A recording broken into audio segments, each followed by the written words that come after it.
नमस्कार, शाम के 5 बज रहे हैं। एबीपी न्यूज पर हाजिर हूं मैं रोमाना इसार खान। लोकसभा में पिछले 5 घंटे से अविश्वास प्रस्ताव पर जोरदार बहस चल रही है।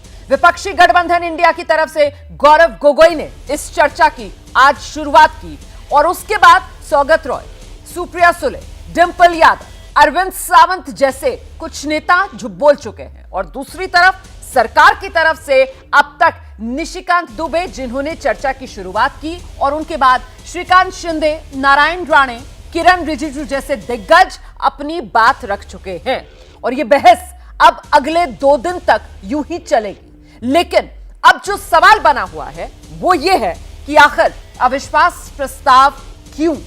हर किसी को इस अविश्वास प्रस्ताव का नतीजा पहले से मालूम है। दिल्ली सर्विस बिल पर पिछले हफ्ते लोकसभा में विपक्ष की हार हो चुकी है, लेकिन इसके बावजूद आखिर विपक्ष क्यों अविश्वास प्रस्ताव पर अड़ा है? क्या अविश्वास प्रस्ताव के जरिए विपक्ष प्रधानमंत्री मोदी को मणिपुर पर बोलने के लिए मजबूर कर रहा है? क्या अविश्वास प्रस्ताव मणिपुर पर सरकार बनाम विपक्ष की लड़ाई का नतीजा है? और सवाल यह भी कि क्या अविश्वास प्रस्ताव विपक्ष की एकता का टेस्ट है? आज इन्हीं तमाम सवालों को लेकर भरेंगे हुंकार, लेकिन पहले वार पलटवार।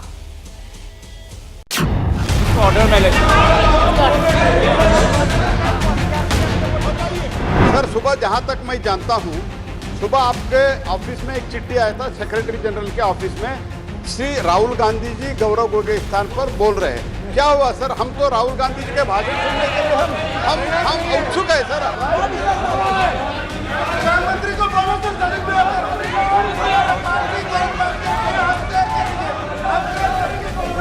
माननीय अध्यक्ष जी बताना चाहिए, बताइए। एक गंभीर आरोप है माननीय अध्यक्ष जी, बताइए। ये अविश्वास प्रस्ताव मणिपुर के लिए हम लाए हैं। मणिपुर आज इंसाफ मांगता है, मणिपुर का युवा इंसाफ मांगता है, मणिपुर की बेटी इंसाफ मांगती है। प्रधानमंत्री महोदय ने एक मौन व्रत लिया और इसीलिए अध्यक्ष महोदय ये नौबत आनी पड़ी कि हम अविश्वास प्रस्ताव के द्वारा प्रधानमंत्री मोदी जी का मौन व्रत हम तोड़ना चाहते हैं। पूरे संसद को जो है इन्होंने चैलेंज किया कि आप लोग में से बहुत लोग मणिपुर नहीं गए हों। मैं मणिपुर के इतिहास का भुक्तभोगी हूँ। मेरे मामा एनके तिवारी 73 में अपनी पैर जो है वो गंवा चुके मणिपुर में, और 1989-90 में मणिपुर में उनके ऊपर अटैक हुआ। सीआरपीएफ के वो डीआईजी हुआ करते थे। तो आपकी सरकार ने उसी ओपीएम लॉबी के तहत उनको गिरफ्तार कर लिया। आप राष्ट्रवाद की बात करते हो, आप मणिपुर की बात करते हो। प्रधानमंत्री जी चाहते हैं कि वो मौन रहे ताकि उनकी राज्य सरकार की छवि धूमिल न हो, क्योंकि उनको छवि से लगाव, चाहे लोगों पे अत्याचार हो, ड्रग्स की समस्या बड़ी हो, ये उनके लिए महत्व नहीं रखता। दूसरा कारण प्रधानमंत्री मोदी जी का मौन रहने का ये है कि आज भारत केंद्र सरकार का गृह विभाग और राष्ट्रीय सुरक्षा सलाहकार आज विफल हुए। कल राहुल जी आए, ऐसा हंगामा हुआ, पूरी दुनिया आ गई। राहुल जी गए कब थे? राहुल जी थे बजट सेशन में कि नहीं? राहुल जी हैं कि नहीं मानसून सेशन में? राहुल जी गए कहाँ थे? आश्चर्य की बात है कि सर, कि अभी तक मैंने प्रधानमंत्री का नाम लिया, अभी तक मैंने मुख्यमंत्री का नाम लिया, अभी तक मैंने गृह मंत्री का नाम लिया, अभी तक उनकी तरफ से विरोध नहीं आया, लेकिन जब एक विशेष कंपनी के मालिक का नाम लिया तो ये सारे मंत्री और सांसद खड़े हो गए। सोनिया जी, मुझे जो लगता है कि उनके पार्टी की उनकी 2 मनस्थिति है, बेटे को सेट करना है और दामाद को भेंट करना है। मणिपुर की जो घटना हुई है सर, यह कोई मामूली घटना नहीं है। ये बहुत ही संवेदनशील घटना है और सर सरकार का रवैया बहुत ही संवेदनहीन रहा है इस मामले को लेकर। कि इन्होंने नाम जो बदला है यूपीए, क्योंकि यूपीए की नाम की इनको शर्म आती है, क्योंकि यूपीए जो है, यूपीए का नाम सुनते ही लोगों के दिमाग में जो है स्कैम, घोटाले, भ्रष्टाचार याद आते हैं लोगों को।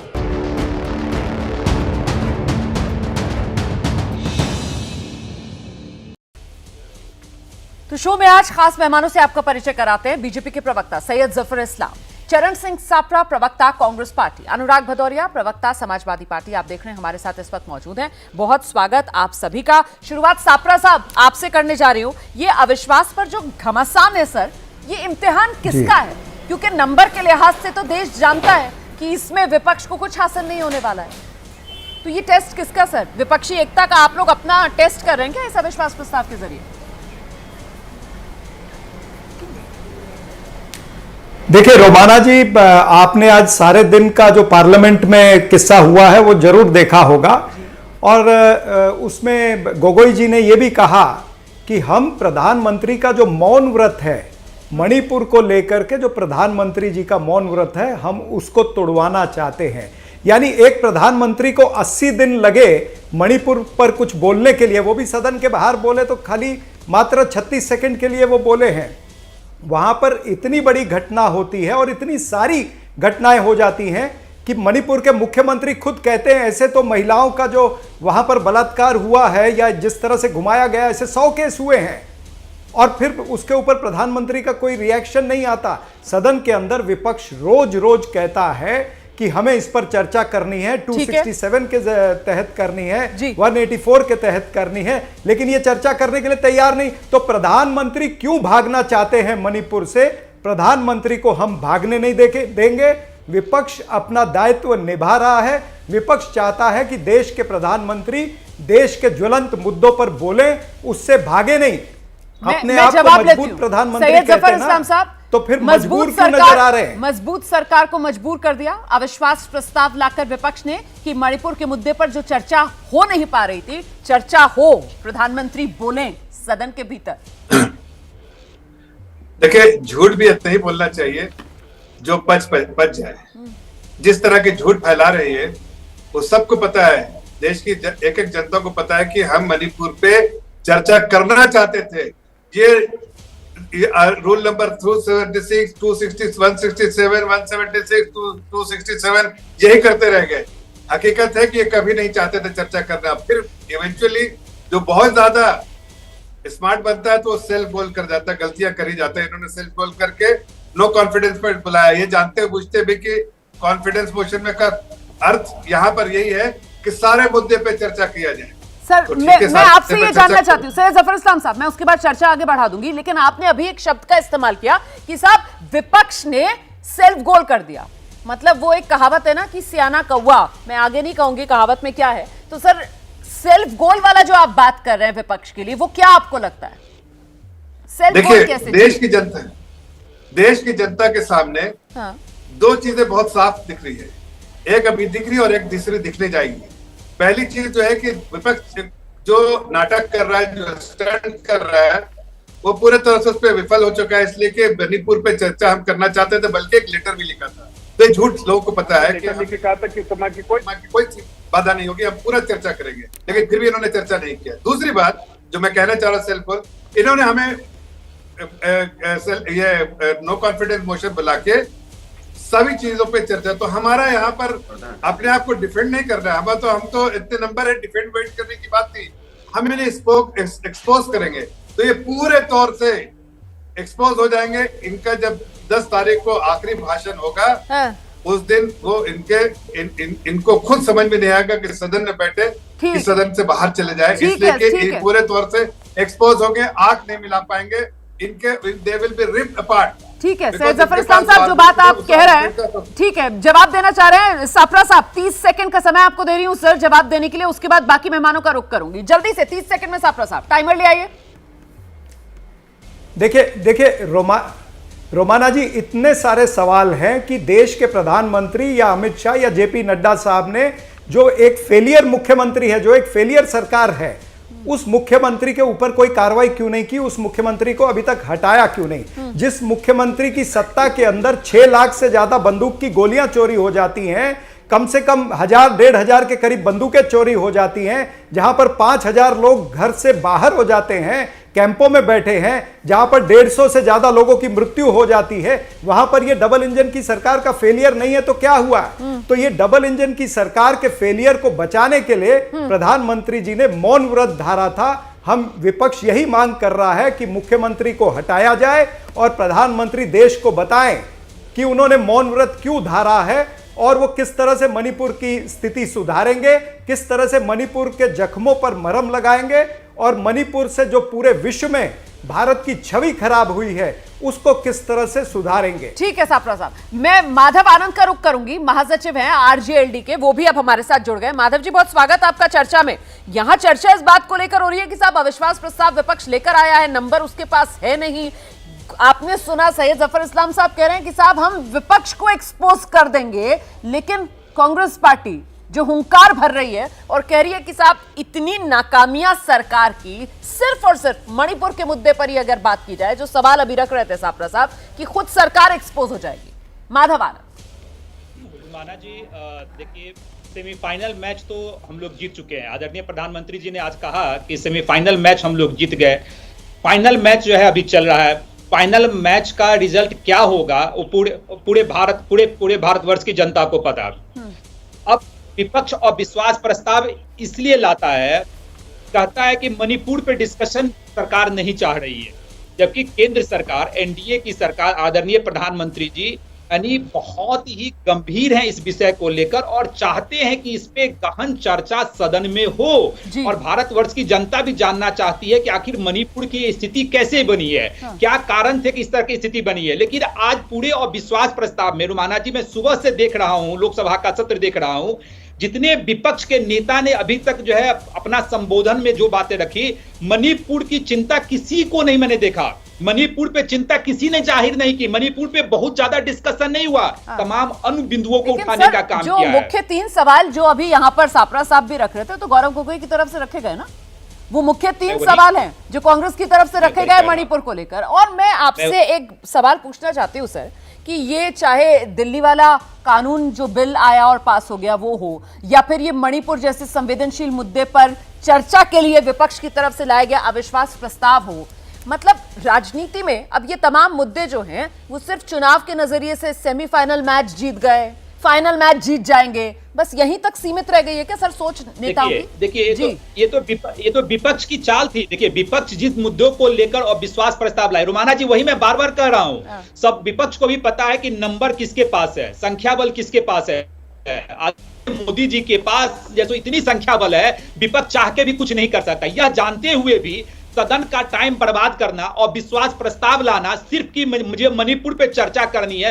अरे भाई, मणिपुर पे चर्चा कराने के लिए तो सरकार तैयार ही थी। आप लोग चर्चा नहीं चाहते थे, आप लोग गंभीर मणिपुर को लेकर नहीं है। बात यह है कि चर्चा दोनों तरफ से कहा जा रहा था कि हो, दोनों तरफ से कहा जा रहा था हम भी चर्चा चाहते हैं, हम भी चर्चा चाहते हैं, लेकिन मामला फंस कहाँ रहा था, पेच अटक कहाँ रहा था, नियम को लेकर पूरा का पूरा मामला अटक रहा था कि किस नियम के तहत चर्चा कराई जाए। रुमाना जी, ठीक है सर, मैं आपके पास आती हूँ, मैं सिर्फ राइट पर्सपेक्टिव में अपने दर्शक के लिए बात रख रही थी। मैं आगे बढ़ रही हूँ। अनुराग भदौरिया हमारा इंतजार कर रहे हैं, अनुराग जी का रुख करते हैं। अनुराग जी, यहाँ पर जो कहा जा रहा है बीजेपी की तरफ से, माधव आनंद की तरफ से कि साहब ये विपक्ष ने सेल्फ गोल कर दिया है, ये विपक्ष खुद एक्सपोज होगा। अनुराग जी, देखिए दरअसल में आप भी जान रहे हैं, देखिए पूरा देश जान रहा है कि भारतीय जनता पार्टी किस तरह की बातें कर रही है। ये सेमीफाइनल है, फाइनल बाकी है, मतलब उनको सीरियस है ही नहीं वो। अरे सेमीफाइनल फाइनल क्या होता है, जनता की बात हो रही है, मणिपुर की बेटी के साथ अन्याय हुआ, आप इसको सेमीफाइनल फाइनल बोल रहे हैं। आप ये आपकी मानसिकता होगी क्या? अगर हम किसानों की बात करेंगे तो आप इसको फाइनल और सेमीफाइनल में ले जाएंगे। अगर महिला समस्या पे बात होगी, महंगाई पे बात होगी, बेरोजगारी पे बात होगी, युवाओं की बात होगी, तो फाइनल और सेमीफाइनल कहाँ गया? ये कोई क्रिकेट का, फुटबॉल का मैच थोड़ी हो रहा है, ये लोगों की जिंदगी से संबंधित है। लोगों की जिंदगी दांव पे लगी हुई है। जिन महिलाओं के साथ अन्याय हुआ है उनके मानसिकता क्या गुजर रही होगी, कभी आपने सोचा है?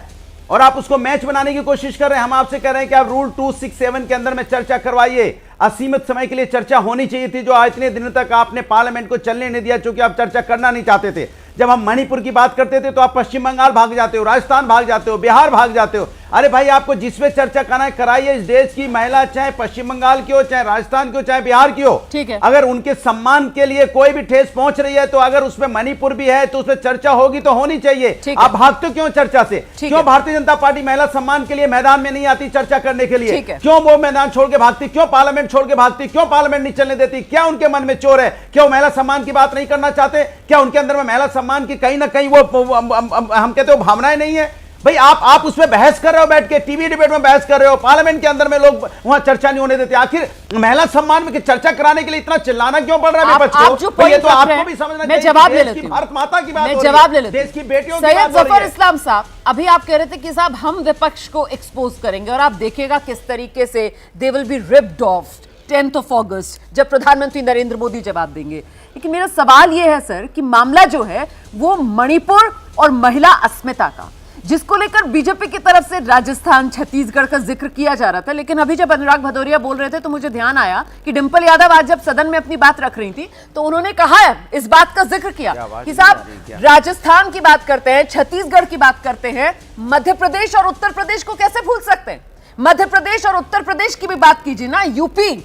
ये ऑन रिकॉर्ड डिंपल की तरफ से कहा गया कि वहां हर 3 घंटे में एक महिला के साथ उत्पीड़न किया जाता है।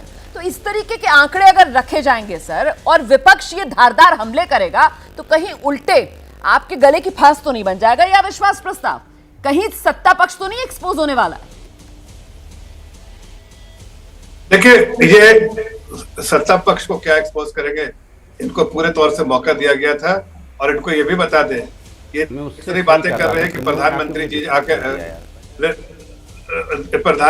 आके बोले, प्रधानमंत्री जी आके जरा इनको इतिहास अपना खंगाल की तरह दिखाइए, इनको इतिहास दिखाइए कि इनके इतिहास में जब 1993 में बहुत दुखद घटना हुई थी, जब कुकीज और नागास के बीच में एथनिक वायलेंस हुआ था, उस वक्त कहाँ गए थे?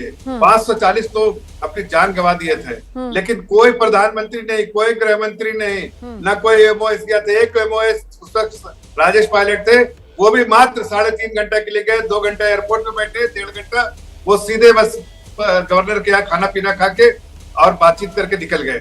मतलब गंभीरता आप देखा? जरा सा भी गंभीरता नहीं थी। और सदन में आके किसने बोला? राजेश पायलट ने चंद मिनट बोला, उसके बाद मामला खत्म। 549 लोग मरे थे, 550 से ज्यादा लोग मरे थे। आज मैं कहना चाहता हूँ कि उस वक्त का इतिहास जरा देखिए आप। आज यहाँ पर एमओएस, वहां पर पूरे टाइम में नित्यानंद राय जी बैठे रहे, गृह मंत्री जी वहां जाके उन्होंने 2 बार किया, 2 बार गृह मंत्री 2 बार जाके आए। साथ साथ हमने बराबर हर तरह से मुआयना वहां पर करते रहे और वहां पर अमन के लिए काम करते रहे। ठीक है जफर भाई, आप जिस बात का जिक्र कर रहे हैं बहुत महत्वपूर्ण बात है, मैं जवाब लेती हूँ। सफरा साहब यहाँ जो अच्छा जी उसके बाद हमने बार बार एक कोशिश की कि चर्चा कर लीजिए, और भी बहुत सारी चीजें बताने के लिए बताएंगे, अभी वहाँ हालात कैसे हैं। हम सिंसियर थे, ये सिंसियर नहीं थे, ये बार बार डिस्टर्ब करना चाहते थे, पोस्टर लेके आते थे। ठीक है, बिजनेस एडवाइजरी कमेटी में डिस्कस हो गया, लेकिन बाद में पोस्टर लेके आए और जाके प्ले कार्ड लेके आए और उसके बाद वहां पर किसी न किसी तरह हंगामा करके खत्म कर दिया। हकीकत तो ये है, एक लेटर लिखा आदरणीय गृह मंत्री जी ने एलओपीज को। बिल्कुल सर, जब वो लेटर लिखा गया था तब भी हमने चर्चा की थी। लेकिन साफरा साहब, मैं आ रही हूँ सर, आ रही हूँ आपके पास। साफरा साहब से जवाब लेकर आपके पास आती है अनुराग जी। साफरा साहब, लेकिन ये बड़ा इंपॉर्टेंट पॉइंट था जो अभी सैयद जफर इस्लाम रख रहे थे। वो 1993 की बात कर रहे थे और वो ये कह रहे थे कि अब जब सदन में बात होगी खुलकर तो फिर तैयार रहे कांग्रेस। जितनी संवेदनशीलता 2023 में कांग्रेस की तरफ से मणिपुर को लेकर दिखाई जा रही है, आईना लेकर प्रधानमंत्री नरेंद्र मोदी सदन में पहुंचेंगे और 1993 वाली कांग्रेस का चेहरा दिखाएंगे, वो संवेदनहीन सरकार जिसका जिक्र यहां पर सैयद जफर इस्लाम कर रहे थे। सापरा साहब, तैयार हैं आप उस संवेदनहीन कांग्रेस सरकार 1993 चेहरा देखने के लिए? देखिए रोमाना जी, यही भारतीय जनता पार्टी की एक समस्या है कि इनको जब कड़े सवाल पूछे जाएं तो ये 9 साल पीछे, 90 साल पीछे, इस तरह से पीछे जाते हैं। अब मुझे ये बताइए कि अगर 90 साल पहले या 25 साल पहले या 9 साल पहले की बात करेंगे तो क्या मणिपुर के लोगों का वो जख्म जो है वो भर जाएगा? क्या वो महिलाएं जिनको वस्त्रहीन करके रोड पर घुमाया गया है, क्या उनके जख्म भर जाएंगे?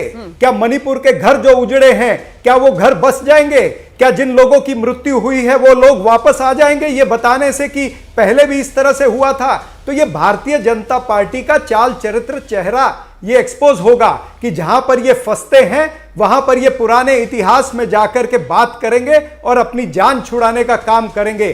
सवाल मात्र मणिपुर तक नहीं रुकने वाला, यहां पर हरियाणा की भी बात होगी, महंगाई की भी बात होगी, बेरोजगारी की भी बात होगी, किसानों की समस्या की भी बात होगी, तमाम सारी चीजें चीन के साथ जो भारत के रिश्ते हैं, जिस तरह से चीन की घुसपैठ है उस पर बात होगी, अग्निपथ पे बात होगी। ये तमाम सारे मुद्दे जनता से जुड़े हुए मुद्दे हैं। आपने जिस तरह से अग्निपथ स्कीम ला करके युवाओं को बेरोजगार किया है, बिल्कुल इस पर भी आप चर्चा जो बात कह रहे हैं कि इन तमाम मुद्दों पर चर्चा होगी, इसी पर तो माधव आनंद कह रहे थे ना शुरू में। वो कह रहे थे कि साहब ये विपक्ष जो है वो अपनी पॉलिटिक्स चमकाने के लिए शायद ये अविश्वास प्रस्ताव लाकर सदन जैसे मंच का गलत इस्तेमाल कर रहा है। मैं इसका उत्तर देता हूं। मैं एक मिनट माधव जी के पास आ जाती हूँ। माधव जी, यहाँ तो सीधे सीधे सापरा साहब कह रहे हैं कि इन तमाम मुद्दों पर चर्चा क्यों ना हो, ये तो सारे जनहित से जुड़े हुए मुद्दे हैं ना।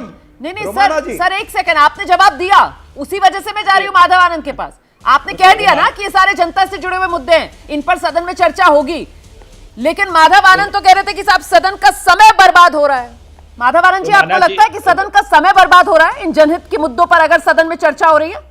रोमाना जी, और विश्वास प्रस्ताव लाके सदन में वैसे ही सरकार चर्चा कराने के लिए तैयार थी। अगर विपक्ष चाहता, अगर विपक्ष की मंशा सही रहती तो सदन में चर्चा हो गई रहती मणिपुर के मैटर पे। और अभी सापरा साहब ने कहा मणिपुर पे चर्चा की है, राजस्थान पे भी चर्चा होनी चाहिए, वेस्ट बंगाल पे भी चर्चा होनी चाहिए, बिहार पे भी चर्चा होनी चाहिए, तमाम इन प्रदेशों में जो घटनाएं घटित हुई है विगत कुछ महीनों में उस पर भी चर्चा होनी चाहिए। लेकिन ये लोग क्या कर रहे हैं, मणिपुर की चर्चा कीजिए, सरकार संवेदनशील है। और 1993 की बात क्यों नहीं होगी? 2023 की जब बात कर रहे हैं तो तुष्टीकरण की नीति के जो पोषक तो कांग्रेस है, कांग्रेस ने ही सारी समस्याओं का जड़ है। माधव आनंद जी एक सेकंड, लेकिन इतना बता दीजिए सर कि 2023 के हल के लिए 1993 की नाकामियों में 2023 का हल ढूंढा जाएगा सर? रोमाना जी, कैसे 2023 के जख्मों पर मरहम लगेगा? हाथ खड़े कर दिए जाएंगे कि हम क्यों लगाए 2023 के जख्मों पर मरहम? 1993 में उन्होंने जख्मों पर मरहम लगाया था क्या? ये कैसी बात कर रहे हैं सर? रोमाना जी 1993 की सिचुएशन की तुलना जरूर होगी। आज सरकार कितनी सक्रिय है, गृह मंत्री जी से लेके गृह राज्य मंत्री जी से लगातार मणिपुर पे नजर बनाई हुई है सरकार। प्रधानमंत्री जी लगातार मॉनिटर कर रहे हैं। विगत कुछ दिनों से जो है घटनाएं उस रूप में घटित नहीं हुई है। सरकार पूरी तरह सक्रिय है, जैसे नॉर्मल सक्रिय है, इसीलिए 70 दिन तक, बल्कि 70 दिन से भी ज्यादा तक मणिपुर जलता रहा। ये सक्रियता थी, सक्रिय है, तो इसी वजह से अभी तक किसी की जिम्मेदारी, किसी की जवाबदेही तय नहीं हुई है। वो मुख्यमंत्री जो अपने इस्तीफे का पूरा ड्रामा करते हैं सर, उन तक से तो जवाबदेही ली नहीं गई है। तो मणिपुर के मुद्दे पर तो आप डिफेंड ना करें मेरे सामने, मेरे चैनल पर बैठकर, यही बेहतर होगा, क्योंकि मणिपुर में जो हुआ सर उससे इंसानियत शर्मसार हुई है। प्लीज इसको डिफेंड नहीं किया जा सकता, इंसानियत है, इसको डिफेंड नहीं किया जा सकता। हाँ तो बढ़िया है सर, अब सबको मंच मिल गया। अविश्वास प्रस्ताव पर आइए, सब अपनी अपनी बात रखी। मैंने तो पहले ही कहा कि डिंपल यादव ने कहा कि सर छत्तीसगढ़ राजस्थान की क्यों बात कर रहे हैं, मध्य प्रदेश और उत्तर प्रदेश का जिक्र कर लीजिए। उत्तर प्रदेश का एनसीआरबी का आंकड़ा उन्होंने दिया, महिलाओं के खिलाफ हर 3 घंटे में जिस तरीके से अत्याचार होता है उसका सदन में। मैंने तो कहा पहले। आइए अनुराग भदौरिया। देखिए, मुझे लगता है कि भारतीय जनता पार्टी का जो चेहरा है वो देश के सामने एकदम साफ निकल आया है। कमाल है भाई, मणिपुर में इतनी बड़ी घटना हो जाती है, उसमें चर्चा करने की विपक्ष मांग करता है, जो नैतिक जिम्मेदारी आपकी भी बनती है।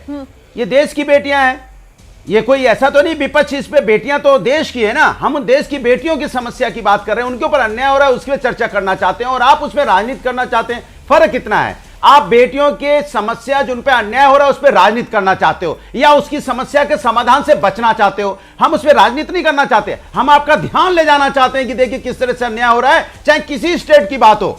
जब मणिपुर की बात हो रही है, क्योंकि मणिपुर में इस तरह की हिंसा हो रही है, मणिपुर में अन्याय हो रहा है, तो आप बार बार दूसरे स्टेट पे भाग जाते हो। फिर आप 90 में भाग जाते हो। एक बीजेपी प्रवक्ता है जिनको इतिहास में जीने की आदत है, तो भैया 2014 में जो वादे किए थे तो बोल दो हमने सब झूठ बोला था। अब बोल दो हम 1980 की बात करते हैं, 1990 की बात करेंगे, 1993 की बात करेंगे, लेकिन 1914 के बाद से आज 1923 जो यहाँ पे 2023 चल रहा है उसके बारे में कोई बात नहीं करेंगे। महिलाओं पे अत्याचार होता है तो होने दो। अगर महिला जो मेडल जीत के आई है उनको घसीटा जा रहा है, घसीटने दो। अगर हथरस की बेटी का अंतिम संस्कार पेट्रोल डाल के रात के अंधेरे में कर दिया जाता है तो कर देने दो। अंकिता का मर्डर हो जाता है, हो जाने दो। अगर उन्नाव की घटना होती है तो हो जाने दो। किसान अगर धरने पे उसकी मौत हो जाती तो हो जाने दो। किसान की इनकम दुगनी नहीं होती तो मत होने दो। युवा अगर बेरोजगार है तो रहने दो, महंगाई अगर बढ़ गई है तो बढ़ जाने दो, हमें कोई मतलब नहीं है। हम सत्ता पाने के लिए आए हैं देश के अंदर में, हमें सत्ता पाना है, डिवाइड एंड रूल करना है, नफरत की राजनीति को बढ़ावा देना है, और कैसे हम आपस में नफरत की राजनीति को बढ़ाएं और सत्ता मिल जाए हमें देश की जनता से कोई लेने देने नहीं है। कमाल की बात करते हो। ठीक है, मैं सैयद जफर इस्लाम साहब का रुख इंडिया की बात करने लग जाते हो। सैयद जफर इस्लाम साहब का इंडिया बोलने से डरने लगते हो। ठीक है अनुराग भदौरिया, ठीक है, मैं लौटती हूँ आपके पास। ये जिस अंदाज में यहाँ अनुराग भदौरिया बोल रहे हैं सैयद जफर इस्लाम साहब, इसी तेवर के साथ विपक्ष के नेता, वो इंडिया गठबंधन वाले नेता जो हैं, वो सदन में अपनी बात रखेंगे। इसीलिए प्रधानमंत्री की तरफ से ये मंत्र दिया गया है क्या कि एनडीए की तरफ से जो बोले सांसद, वो आखिरी बॉल पर छक्का जरूर लगाएं। और वो छक्का क्या होगा सर? वो छक्का पिछली कांग्रेस राज की नाकामियां होंगी, यही वो छक्का होगा। देखिए, सबसे पहली बात कि इन्होंने जो अभी कही, मैं सुन रहा था अनुराग भदौरिया को, मैं तो ऐसा लगा कि बेगानी शादी में अब्दुल्ला दीवाना। जिस पार्टी को 2 सीट नहीं है उत्तर प्रदेश में, वो पार्टी इतना उछल रही है, ऐसा लग रहा है कि पता नहीं कहा इन्होंने कारनामा करना, और इस बार तो वो भी खत्म सिमट जाएंगे, 0 में सिमट जाएंगे। आप देखिएगा, एक भी सीट नहीं आने वाली है इस पार्टी को उत्तर प्रदेश में। हकीकत तो है क्या ये ऐसी सब पार्टियां यहाँ जुड़ गई हैं जिनका जमीन में बिल्कुल कॉन्फिडेंस लोगों का खो चुके हैं। आपको अनुराग जी, आप बोल रहे थे तो आपके बीच में किसी ने टोका नहीं सर।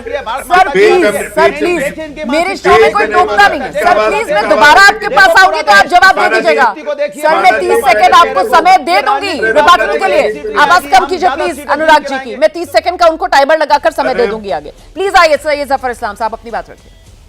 मैं तो इतना कह रहा हूँ कि जो पार्टियां आज चल रही है, ये सोचती हैं कि किसी न किसी तरह से इसको 2024 में बनाएंगे। अच्छा। हकीकत तो है कि हमने कहा ना, हम ऐसा सबको एक्सपोज करने वाले हैं। ये सब पार्टियां कहीं ना कहीं चाहती हैं कि 2024 पे मोदी जी को हटाना, इनका निशाना सिर्फ मोदी जी है। हाँ। लेकिन देश की जनता, बिल्कुल देश की जनता ने मन बना के रखा है, मजबूती से, बहुत मजबूती से देश की जनता जो है हमें जिताएगी। वो जानती है कि हमने प्रचंड बहुमत से 2 बार लेकिन सैयद जफर इस्लाम साहब, जब आप ये कहते हैं कि इनका निशाना प्रधानमंत्री मोदी हैं, तो जाहिर सी बात है ये विपक्षी हैं, ये सरकार पर निशाना साधेंगे, और सरकार का चेहरा तो देश के प्रधानमंत्री हैं। तो फिर ये तो निशाना प्रधानमंत्री पर ही साधेंगे ना, ये तो निशाना सरकार की नाकामियों पर जब साधेंगे तो फिर ये तो निशाना प्रधानमंत्री पर ही साधेंगे। जब बीजेपी की तरफ से कहा जाता है कि अविश्वास प्रस्ताव बहाना है, प्रधानमंत्री पर विपक्ष को निशाना साधना है, तो सर क्या ये एक तरीके से विक्टिम कार्ड है प्रधानमंत्री के चेहरे पर जो बीजेपी खेलती है? नहीं तो आप इनको बता दीजिए जी, इनको बता दीजिए, इनको बता दीजिए। आप इनको पहचानते हो जिनका नाम नहीं लेना चाहते आप, इनको पहचान रहे हो? ये कौन है? ठीक है, मैं अभी आपकी बात करवाती हूँ जफर इस्लाम साहब से, मैं अभी आपकी बात करवाती हूँ, लेकिन पहले जफर इस्लाम को जवाब देने दीजिए। 1 मिनट अनुराग जी प्लीज, आइए जफर इस्लाम साहब। प्रधानमंत्री नरेंद्र मोदी का चेहरा आगे करके क्या बीजेपी विक्टिम कार्ड खेलने की जुगत में है? मेरा सवाल ये है। वो देश के प्रधानमंत्री है, उनकी जिम्मेदारी है। अगर विपक्ष अविश्वास प्रस्ताव लेकर आता है और प्रधानमंत्री पर निशाना साधता है तो इसमें क्या गलत है?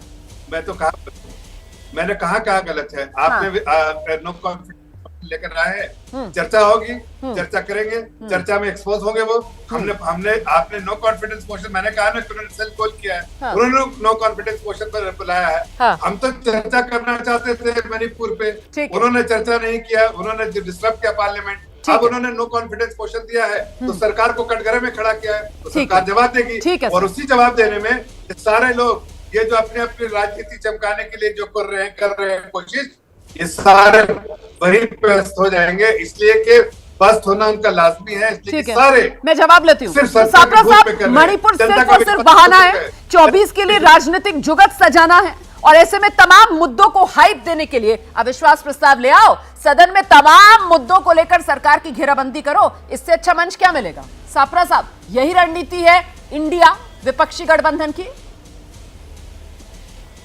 देखिए रोमाना जी, देखिए हम तो कह रहे थे कि 267 के तहत ये चर्चा हो जाए, लेकिन ये सरकार नहीं मानी। ये शॉर्ट चर्चा, छोटी चर्चा करना चाहते थे।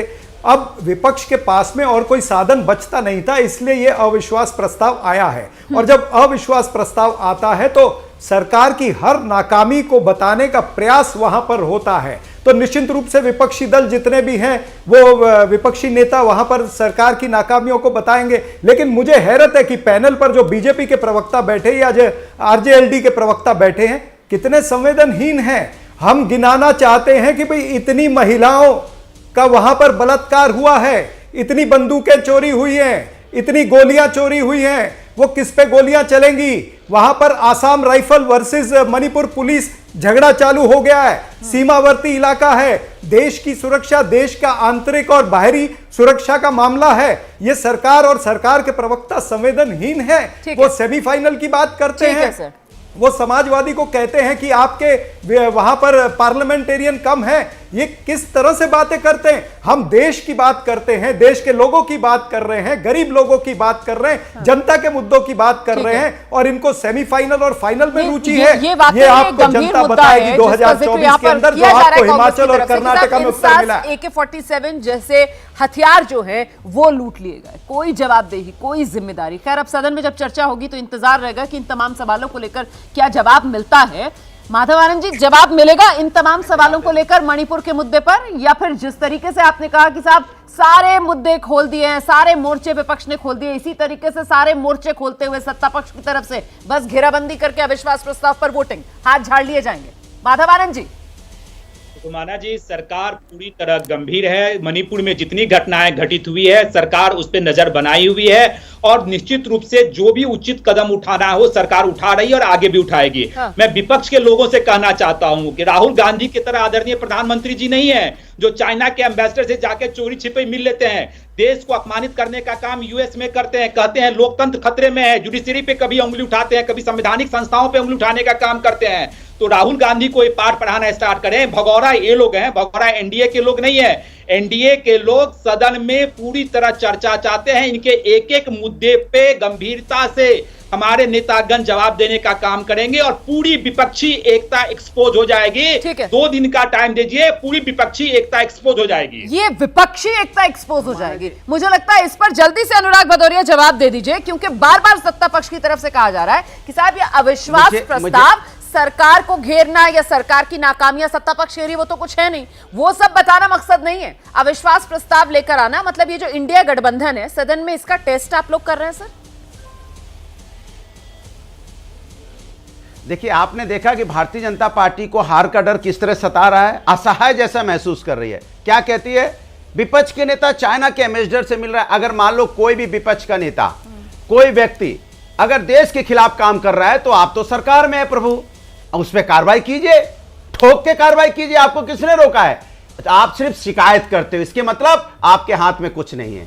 आप शिकायती पार्टी हो, सत्ता में रह के भी अगर शिकायत कर रहे हो तो इसके मतलब आपकी शिकायत का कोई मतलब नहीं है। आप विपक्ष में नहीं है, आप सत्ता पक्ष जैसा व्यवहार कर ही नहीं रहे हो। आपके पास जब कुछ नहीं होता तो विपक्ष जैसा व्यवहार करने लगते हो। अरे भैया, सत्ता पक्ष वाले विपक्ष जैसा कैसा व्यवहार कर रहे हैं ना? आप सत्ता पक्ष में सत्ता पक्ष का धर्म निभा रहे हो ना, विपक्ष में विपक्ष का धर्म निभा रहे हो। कैसी बातें करते हो? जब महंगाई हो जाती है तो कहते हो नहीं नहीं विपक्ष वालों, मैंने सब चीज, यहाँ महंगाई हो गई तो विपक्ष की वजह से, बेरोजगारी विपक्ष की वजह से, चाइना में अगर कोई बात हो रही है तो विपक्ष की वजह से, तो आप किस लिए हो? और रोमाना जी जरा जवाब दिलवा दीजिए, इन साहब को पहचानते हैं कि नहीं? बीजेपी के प्रवक्ता साहब का नाम बता दें क्या है, जरा पूछे इनका नाम क्या है, शायद वो नाम ही भूल गए इनका। वो मैं जानती क्या नाम है, जरा बता दीजिए बीजेपी के प्रवक्ता महोदय, इनका नाम बताइए। वीडियो दिख पा रहा होगा या नहीं ये मैं नहीं कह सकती। इनका नाम बता दीजिए। सैयद जफर इस्लाम साहब, आप देख पा रहे हैं क्या अनुराग भदौरिया को?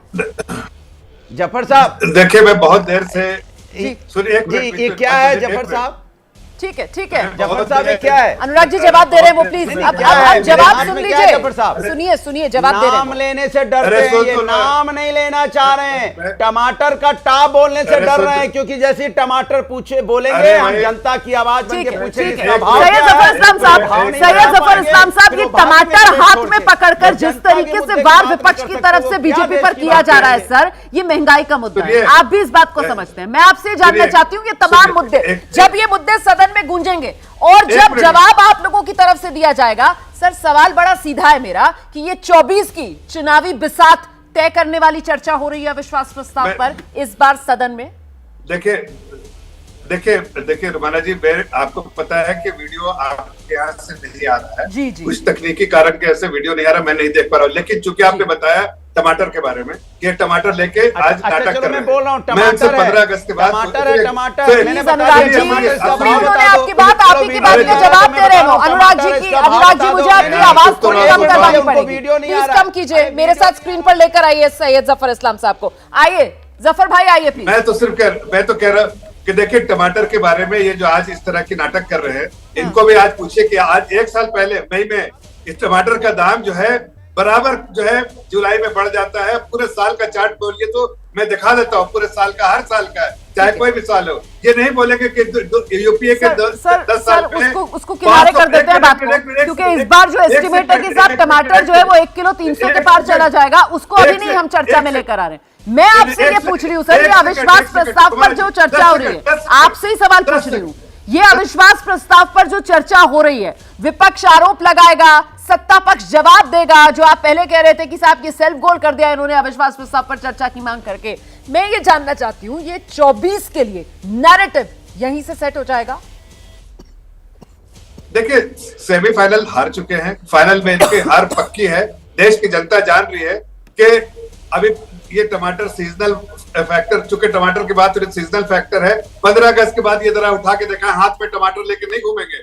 15 अगस्त के बाद ये बोझ छिपाते हुए घूमेंगे, इसलिए कि अपने आप ही दाम गिर जाएगा। सीजनल फैक्टर की वजह से बड़ा हुआ टेम्पोररी तकलीफों की वजह से कि कभी कभी मौसम खराब होता है, कभी बाढ़ आ जाता है, ठीक है। और कभी कभी उत्पादन कम होता है, इसलिए ठीक है। कभी टेम्पोररी जुलाई के महीने में होता है तब। लेकिन जो बातें आप पूछ रही थी सवाल, उसका जवाब देते हुए मैं बताना चाहता हूँ कि इस चर्चा में पूरे तरह से देश कितना आगे बढ़ रहा है। देशवासी कहा कितना मजबूत अपने आप को कह रहे हैं, कहा नागरिक, एक गरीब इंसान कितना अपने आप गर्वान्वित पह रहा है। जैसी सरकार है, जो एक ऐसी सरकार जो इनकी चिंता करने वाली सरकार है। ठीक है, लेकिन ठीक है, ये कॉन्फिडेंस, ठीक है। सैयद जफर इस्लाम साहब, आप जो बात कह रहे हैं, मैं सापरा साहब का रुख करूंगी, मैं सापरा साहब का रुख कर रही हूँ। सापरा साहब, मेरा सवाल जरा गौर से सुनिएगा, मेरा सवाल सुनिएगा गौर से सापरा साहब, फिर जवाब दीजिएगा। देखिए संसद में ये जोरदार बहस हो रही है, और अब मैं आपसे ये जानना चाहती हूँ कि इस अविश्वास प्रस्ताव के अंत में जय जयकार आपको क्या लगता है किसकी होगी? और ये सवाल इसलिए सर, क्योंकि आप जो आरोप लगाएंगे, बीजेपी के पास जितने समय चर्चा होगी, कुल बोलने का समय आधे से ज्यादा सिर्फ और सिर्फ बीजेपी के खाते में जाएगा सीट्स के हिसाब से। कांग्रेस की हिस्सेदारी, बोलने का समय सिर्फ कुल बोलने के समय में 10% के हिसाब से आपके खाते में आएगा। तो सर यहां आप एक वार करेंगे और बीजेपी के पास समय इतना है कि वो 10 पलटवार करके आपको जवाब देगी, तो फिर सर कहां हैं आप? देखिए रोमाना जी, लोकतंत्र प्रणाली के हिसाब से वो समय बांटा जाता है, ये हमें भी पता है, आपके दर्शकों को भी पता है। अगर बीजेपी की संख्या ज्यादा है तो उन्हें समय ज्यादा मिलेगा, लेकिन क्या इस वजह से विपक्ष या कांग्रेस पार्टी जो है वो जनता के मुद्दे ना उठाए? क्या विपक्ष ये नहीं बताए कि महंगाई चरम पर पहुंच गई है? क्या विपक्ष ये नहीं बताए कि जीवन आवश्यक वस्तुएं जो हैं, आटा, चावल, दाल, गेहूं, खाने का तेल या फिर एलपीजी सिलेंडर, पेट्रोल, डीजल, ये तमाम सारी चीजें जो है ये महंगी हो गई हैं। प्रधानमंत्री ने हवाई चप्पल और हवाई जहाज की बात की थी, आज हवाई चप्पल से लेकर के हवाई जहाज तक इन्होंने जीएसटी लगा दी है सब चीजों पर। हॉस्टल पर जीएसटी, रेंटल इनकम पर जीएसटी, आपके जो उबर ओला में जाते हैं उस पर जीएसटी, यानी पहनने के या ढकने के कपड़े, आपके जो कब्रिस्तान है या आपकी श्मशान भूमि है वहां पर भी जीएसटी लग गई है। तो जिस तरह से इस सरकार ने आतंक मचाया है गब्बर सिंह टैक्स का, जिस तरह से महंगाई बढ़ी है, हंगर इंडेक्स पर हम निचले पायदान पर पहुंच गए हैं। हर तमाम इंडेक्स पर सुप्रिया सुले जी बोल रही थी, उन्होंने सब गिन के बताया। न्यूज पर मैं फिर दोहराना नहीं चाहूंगा, तो सरकार की कमियां क्या विपक्ष को नहीं गिनानी चाहिए? मैं तो यहाँ पर बारी बारी सबको इक्वल समय दे रही हूँ, लेकिन संसद में जब विपक्ष की तरफ से आरोप लगाए जाएंगे तो फिर सत्ता पक्ष के पास समय ज्यादा होगा सर, पलटवार करने का और आईना दिखाने का। ऐसे में जो 24 चुनाव को लेकर यह माना जा रहा है कि नैरेटिव एक सेट हो जाएगा इस अविश्वास प्रस्ताव पर चर्चा से, तो फिर इसमें तो अपर एज जो है, एडवांटेज जो है, माधव आनंद सीधे सीधे सत्ता पक्ष को मिलता हुआ नजर आ रहा है। माधव आनंद, रुमाना जी देखिए, एडवांटेज की बात नहीं है, यह वन साइडेड मैच है। एक तरफ जो है सशक्त नेतृत्व है, दूसरी तरफ मुद्दा विहीन और नेतृत्व विहीन विपक्ष है। सशक्त नेतृत्व एनडीए के पास और मुद्दा विहीन और नेतृत्व विहीन विपक्ष है। तो इन लोगों के वन साइडेड मैच में, वन साइडेड मैच और एक मिनट, प्रधान, और आपने तो सही कहा, नैरेटिव तो आ गया है, परिवारवाद, भ्रष्टाचार, तुष्टीकरण की नीति, इस सब के खिलाफ हम लोग को जाना है और सिर्फ विकास की बात करनी है, सिर्फ विकास के। देश का मान सम्मान कैसे बढ़े, विश्व स्तर, ग्लोबल स्तर पे कैसे बढ़े, और आदरणीय प्रधानमंत्री जी जो देश का मान सम्मान जो है विश्व स्तर पे बढ़ाने का काम किए हैं, आज उनके समकक्ष नेता भी उनको प्रणाम करते हैं, अपना बॉस कहते हैं, और कई ऐसे देश के प्रधानमंत्री पैर छू के भी प्रणाम करते हैं कि उन्होंने मान सम्मान बढ़ाने का काम किया है। विपक्षी एकता, कौन सी विपक्षी एकता, किस चीज के लिए एकता? आप मोदी फोबिया से ग्रसित हैं, मोदी को हराना है, सभी भ्रष्टाचारियों को इकट्ठा करना है, आप सभी भ्रष्टाचारी इकट्ठा हो जाइए, एनडीए को कोई फर्क नहीं पड़ने वाला है, एनडीए जो है अटूट है। ठीक है अनुराग भदौरिया, जल्दी से, सदन में सत्ता पक्ष के पास नंबर भी है और सत्ता पक्ष के पास गरजने के लिए समय भी है, ऐसे में जीत सत्ता पक्ष को मिलेगी इस अविश्वास प्रस्ताव में, तो फिर मनोबल तो सत्ता पक्ष का हाई होगा ना सर, 24 के फाइनल में जाने के लिए विपक्ष को हासिल क्या होगा? गुंजुना हासिल होगा। आपको ऐसा नहीं लगा जब बीजेपी के अभी सहयोगी प्रवक्ता बोल रहे थे तो ऐसा लग रहा हो अपने बारे में बता रहे हो, जब भ्रष्टाचारियों को अपने साथ ले लेंगे, परिवारवादी वाले भी सब अपने साथ ले लेंगे, फिर उसके बाद इंडिया बोलने में भी डरेंगे, फिर इंडिया बोलने में डर लगेगा ही, क्योंकि आपने सारा जिस पे आरोप लगाते थे उनको अपने साथ ले लिया। इंडिया तो मतलब होता है महिलाओं समस्या पे चर्चा करो, इंडिया मतलब होता है किसान की समस्या का समाधान हो, इंडिया मतलब होता है देश के युवाओं को आगे बढ़ने का मौका मिले, इंडिया मतलब होता है कि लोग अपने पैरों पे खड़े हों, देश में खुशहाली हो, यही तो इंडिया है, महंगाई कम हो, बेरोजगारी खत्म हो जाए, इसी को इंडिया बोलते हैं, जिसको बोलने में आप डर रहे हो। आपका एनडीए, एनडीए मतलब आओ सब आओ, भ्रष्टाचार में अगर लिप्त हो हमारे पास आओ, हम आपको मंत्री पद दे देंगे, उसके बाद आपको अपने पास बैठा लेंगे, फिर आपका सम्मान भी करेंगे, ये आपके पास है। अच्छा, बड़ी बात कह देते हैं आप बार बार कि देखिए तो हम तो सेमीफाइनल तो जीत ही चुके हैं। महिला सम्मान पे चर्चा होना सेमीफाइनल फाइनल की बात नहीं होती है, ये हम हारे या जीते अलग बात है, इसको आप फाइनल और सेमीफाइनल मत जोड़िए। हमारी देश की अस्मिता की बात होती है, हमारी देश की भारत माता की बात है, हमारे देश की बेटियों की बात है, इसमें चुनाव से मत जोड़िए, इसको हार जीत से मत जोड़िए। उनके सम्मान की रक्षा कैसे हो इस पर चर्चा कीजिए, कैसे उनका सम्मान बचाया जाए इस पर चर्चा होनी चाहिए। इसको आप हार जीत से जोड़ देते हो क्या? हमारे देश की महिलाओं पर चर्चा होने लगेगी तो आपको हार जीत से सदन में दो पालों में बंटकर हो रही है, एक तरफ इंडिया है, दूसरी तरफ एनडीए है। तो कुल मिलाकर सैयद जफर इस्लाम साहब, ये 24 के चुनाव से पहले एनडीए वर्सेस इंडिया, इसी का सदन में टेस्ट। देखिए, विपक्षी तो पार्टियां जो है वैसे एक दूसरे से खार खाती है, ये दिखाने के लिए साथ आई है। आप देखिए जब 2024 आते आते सब बिखर जाएंगे, सारी पार्टियां बिखर जाएंगी कि इसलिए कि इनको किसी से, जनता से तो थोड़ी चिंता है। जनता की चिंता होती तो बहुत कुछ कर लेते जनता के लिए, लेकिन जहां भी सरकार रही वहां करप्शन किया और जहां भी सरकार में रहे वहां करप्शन किया।